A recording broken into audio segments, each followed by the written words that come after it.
mais malheureusement, il y a un désert à Touba Toul. Qu'est-ce que vous comptez faire présentement? Bon, comme dans toute localité, il y a des réalités. En venant ici,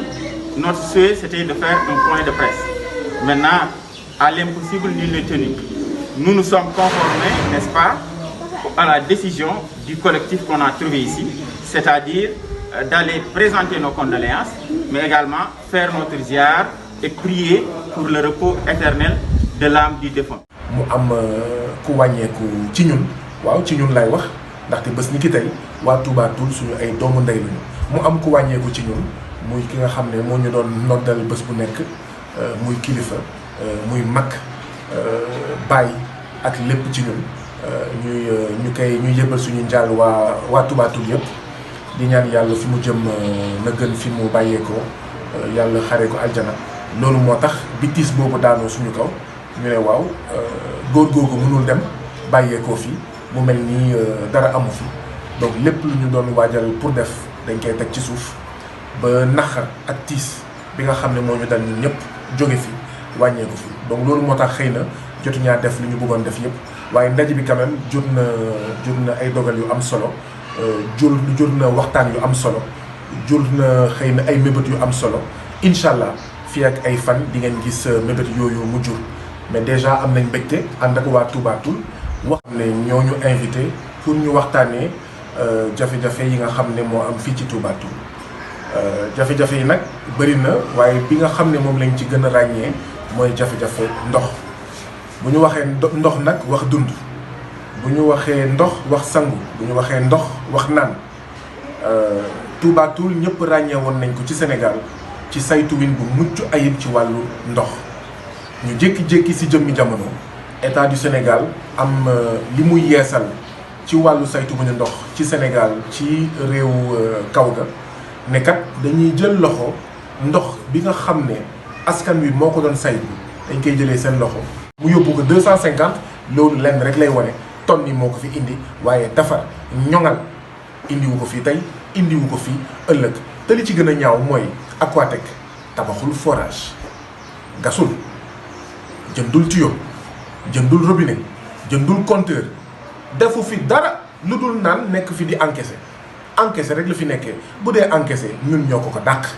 ñun askanu Sénégal ñun askanu Touba Toul ñoo ko dàq donc ñun nag waa FRAPP lii moo doon suñuy tànk ñëw gën a déglu waa Touba Toul ñi nga xam ne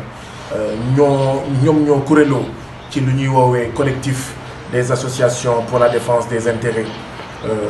des populations de Touba Toul déglu leen waxtaan ak ñoom seetantal li ñuy wax ràññee ne li ñuy wax dëgg la damay fàttali ne àddina bi fi mu toll jamono ji mooy municipalisation de l'eau da ngay dem ay dëkk yu mel ni Paris wala yeneen dëkk yu nekk en fait ci réewu tugal yi municipalisation de l'eau ngeen di dégg maanaam bitim réew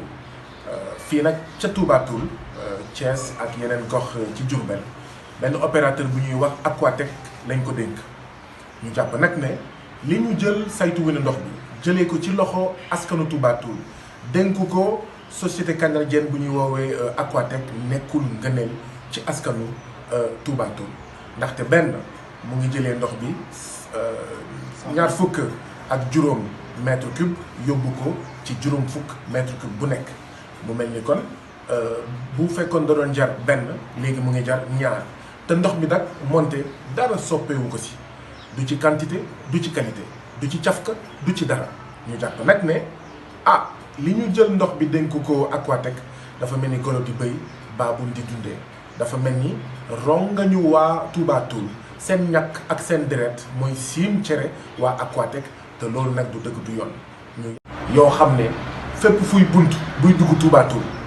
waaw na am ñoo xam ne seen taxawaay yépp même bu dee dañuy togg dañuy béy nañu bàyyi xel ci oto buy dugg te ñu marqué si Aquatec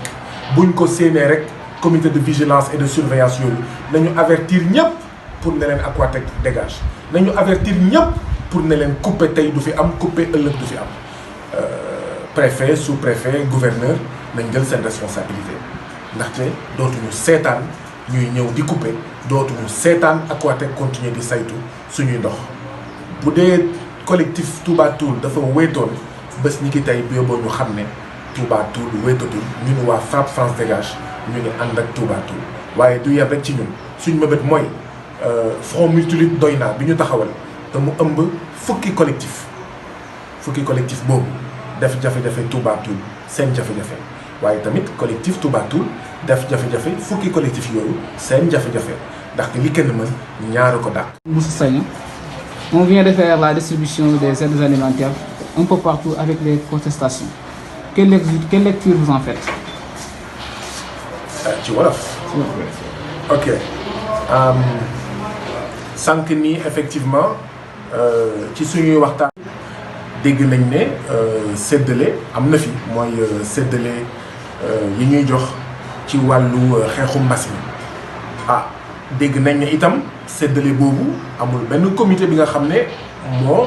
saytu séddale boobu ndaxte waroon na am comité boo xam ne mooy ràññee ci biir Touba Toul ñi nga xam ne ndimbal bi ñoom ñoo ko yelloon maanaam ñoom ñooy ñi gën a néew doole ci Touba Toul naam sax képp ku ñu jox di nga jël waaye am na ñoo xam ne ñoo gën a sonn ñeneen ñi am na ñoo xam ne ñoo tane ñeneen ñi ba nga xam ne ñun jàpp nañ ne bu ñu bëggee Sénégal génn ci ndóol bokk na si ñuy jubal bokk na si ñuy dëggal bokk na si ñuy leeral transparence saytuwin bu mucc ayib du rek ci ndox lañ ko war a xeexee waaye tamit ñoom ñii di kilifa yi ñoo war a nekk ay royuwaay. On a vu une campagne électorale tout simplement pour essayer de donner du riz aux populations. Et jusqu'à présent, beaucoup de localités n'ont pas encore accès à ces aides. Beaucoup de localités se sont vues également être délestées de ces listes qui sont basées simplement sur le clientélisme politique. C'est pourquoi nous dénonçons, et le FRAPP avait même déposé une plainte au niveau des juridictions de ce pays pour essayer de tirer au clair, n'est-ce pas, toute cette nébuleuse. Je pense que vous l'avez suivi et nous continuons aussi d'être à côté de ces populations. S'il y a des remontées d'informations, nous allons les suivre avec eux par rapport à ce qui se fait ici au niveau de Touba Toul. Enfin, qu'est-ce que vous dites de Touba Toul TV, qui est une chaîne qui a des ambitions nationales? Nous n'avons pas encore peut-être l'occasion de visiter les locaux et aussi de voir, n'est-ce pas, la ligne programmatique. Mais le FRAPP toujours coopère avec les télés communautaires et les radios communautaires. Parce que nous savons et nous voyons l'importance du travail que vous faites à l'endroit des populations. Donc, c'est également une fierté de voir qu'ici, au-delà d'une radio communautaire, il y a une télé qui est là. C'est une fierté et nous vous encourageons. Nous essayons aussi d'avoir, n'est-ce pas, dans la mesure du possible, n'est-ce pas, des collaborations à travers nos revendications, nos thématiques, de pouvoir aussi essayer de voir un partenariat pour que les peuples puissent, n'est-ce pas, s'approprier des messages du FRAPP et aussi du collectif Doyna, actuellement, qui est un collectif qui regorge beaucoup, n'est-ce pas, d'organisations, et ces organisations-là vraiment ont vu l'émiettement des luttes qui causaient un problème et on mesure à juste titre de pouvoir se fédérer et d'essayer, n'est-ce pas, de faire face à ce système que nous combattons nous tous. Merci. La souveraineté de son nom, la gestion de son nom. Et ce combat-là, c'est aussi le combat de FRAPP France Dégage. Comme notre devise, Doomu Réew mooy tabax réew. Doomu Touba Toul mooy tabax Touba Toul. Touba Toul ne compte pas céder son nom à d'autres personnes, alors que parallèlement, il n'y a pas une gestion concertée de ces investissements. Des investissements faits par des populations autochtones, pris par l'État du Sénégal, mais également Touba Toul demande à ce que les factures soient, n'est-ce pas, basses par rapport, n'est-ce pas, à cette eau. On peut expliquer un peu que après la gestion calamiteuse de l'eau de l'État par rapport à cette situation, rien n'a augmenté par rapport à la qualité de l'eau. Rien. Sinon, les factures ont augmenté. Qu'est-ce qui peut justifier ça? Maintenant, tout ceci, ce n'est pas l'État du Sénégal. Tout ceci, c'est dû à des ONG, à des politiques n'est-ce pas, dirigée par la Banque mondiale, qui simplement voit une richesse de cette eau et fait de cette eau une marchandise. C'est pourquoi les populations de Touba Toul sont debout et le FRAPP est à ses côtés et demande à ce que ces populations aussi, comme partout au Sénégal, intègrent le front Doyna.